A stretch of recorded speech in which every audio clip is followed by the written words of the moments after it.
Since 1930, 22 World Cups have been completed, 22 tournaments, 22 champions crowned. Brazil has won 5, Germany and Italy 4 each, Argentina 3, and somehow, through all of it, the United States has never won a single one. Not for lack of trying, not for lack of resources. The United States is one of the most successful sporting nations in history.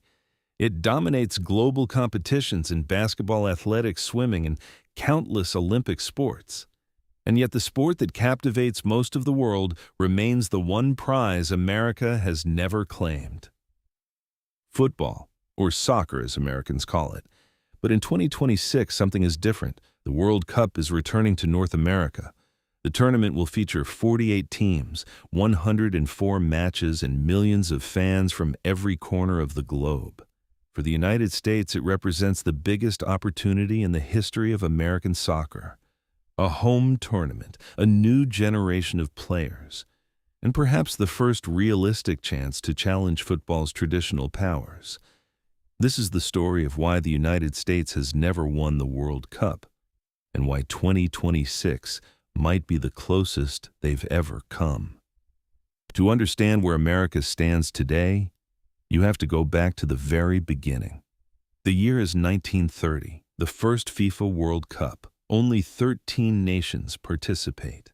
The tournament is held in Uruguay, and despite having little professional infrastructure compared to the football powers of Europe and South America, the United States reaches the semifinals.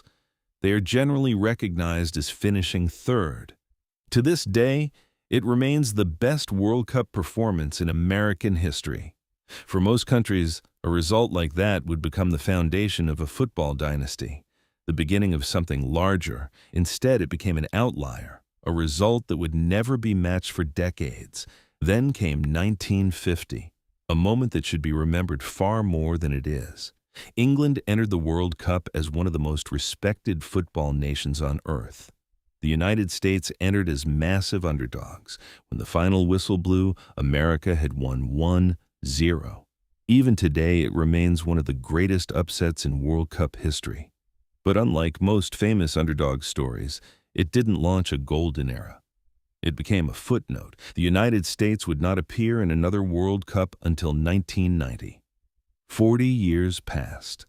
Entire generations grew up without seeing their country compete on football's biggest stage.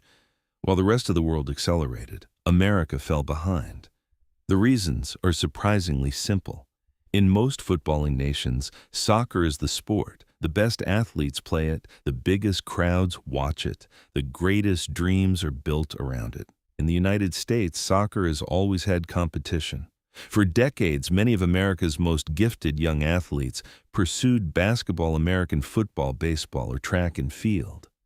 Those sports offered larger domestic audiences, more established professional pathways, and greater cultural significance. Soccer wasn't ignored, but it rarely sat at the center of American sporting culture.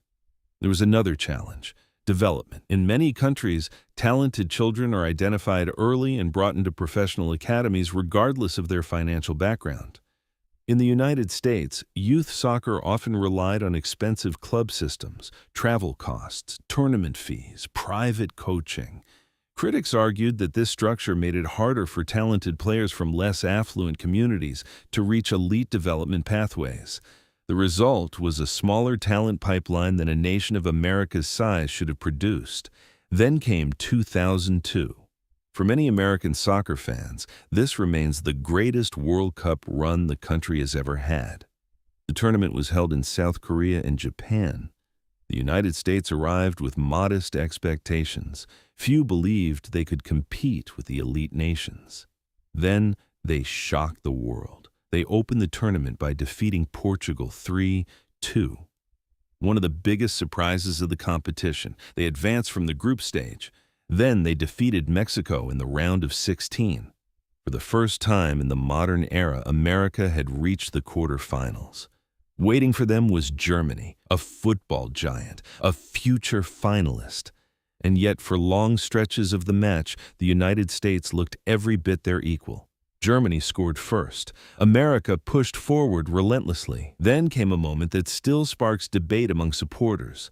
A controversial handball incident involving German midfielder Torsten Frings appeared to deny the United States a potential penalty. No penalty was awarded. The match ended 1-0. Germany advanced, the United States went home.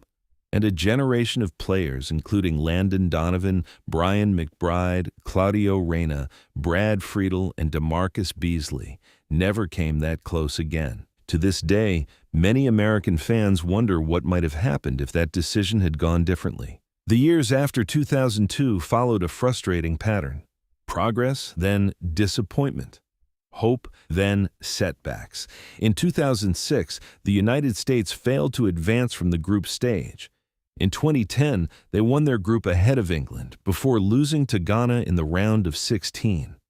In 2014, they survived a difficult group, but eventually fell to Belgium after extra time. The team remained competitive, but never truly elite, never quite capable of threatening the very best nations in the tournament. Then came 2018, the lowest point in modern American soccer. The United States failed to qualify for the World Cup.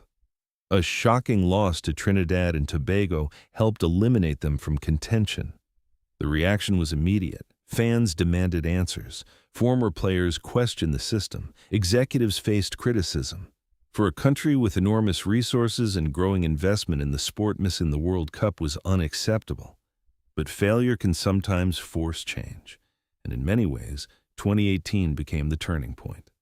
What makes this generation different is where it developed. Previous American teams relied heavily on domestic experience. Today's squad is built around players who have spent years competing in Europe's top leagues and academies. They have trained against elite opponents, played in high-pressure environments, experienced football cultures where the sport sits at the center of everything. For the first time, the United States isn't simply producing good American players. It is producing players capable of competing at the highest international level. That doesn't mean they are favorites, far from it. But it does mean the gap has narrowed, and perhaps more importantly, it means American players no longer enter major tournaments believing they belong somewhere below the elite. They expect to compete. The 2026 World Cup offers another advantage: home soil. Historically, host nations often outperform expectations. Familiar environments, reduced travel, massive crowd support, all of it matters. But for the United States, the significance goes beyond football. The audience has changed.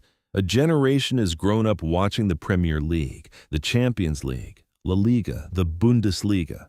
These are not casual fans discovering soccer every 4 years.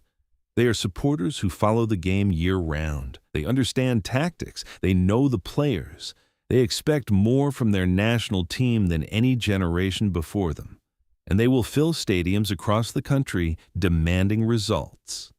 Of course, none of this guarantees success. The path to a World Cup title remains brutally difficult. Argentina, France, Spain, Germany, Brazil, England. The tournament will feature some of the strongest teams on the planet. Winning a World Cup requires surviving 7 matches against world-class opposition. One mistake can end everything. One injury can change a tournament. One bad night can erase 4 years of preparation. Football has never been predictable. And that is exactly why the World Cup captivates billions of people. What makes 2026 fascinating is not that the United States is expected to win. They are not. What makes it fascinating is that for the first time, the idea no longer feels impossible. The infrastructure exists, the talent exists, the resources exist, the opportunity exists. For nearly a century, American soccer has been chasing the same dream. A semifinal in 1930, a legendary upset in 1950, a quarterfinal run in 2002, years of frustration, a humiliating failure to qualify in 2018. And now, a home World Cup with a generation that believes it belongs among football's best. Nobody can tell you whether the United States will win the 2026 World Cup.